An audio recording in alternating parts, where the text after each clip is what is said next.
अर्थसंकल्पीय अधिवेशनाचा 5वा दिवसही वादळी ठरण्याची शक्यता. अनिल परबांच्या वक्तव्यावरून सत्ताधारी आक्रमक होणार तर राज्याचा आर्थिक पाहणी अहवाल आज सादर होणार. महिला दिनाच्या पूर्वसंध्येला लाडक्या बहिणींना मिळणार फेब्रुवारी-मार्च महिन्याचं अनुदान. पात्र लाडक्या बहिणींच्या खात्यात जमा होणार 3,000 रुपये. मुख्यमंत्री देवेंद्र फडणवीसांचा उपमुख्यमंत्री एकनाथ शिंदेंना आणखी एक धक्का. मित्रा संस्थेच्या उच्चस्तरीय सल्लागार पदावरून शिंदेंचे निकटवर्तीय अजय आशर यांची उचलबांगडी. उपमुख्यमंत्री एकनाथ शिंदेंचा ड्रीम प्रोजेक्ट नवीन महाबळेश्वरला विरोध. शेकडो हरकती आल्याने प्रोजेक्ट बारगळण्याची शक्यता.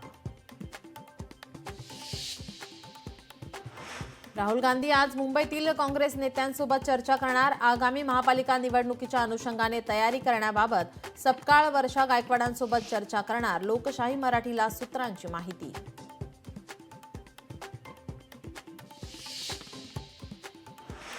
सरकारच्या कृतीला जशास तसं उत्तर द्यायचा मवियाचा निर्णय. मवियाच्या बैठकीत शरद पवार उद्धव ठाकरेंच्या उपस्थितीत निर्णय.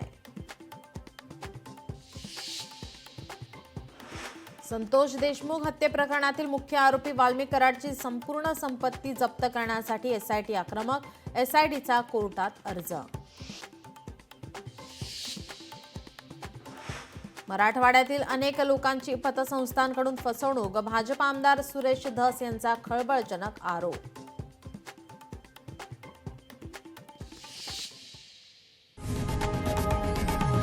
लोकशाही मराठी ऐका, पहा, जागरूक रहा.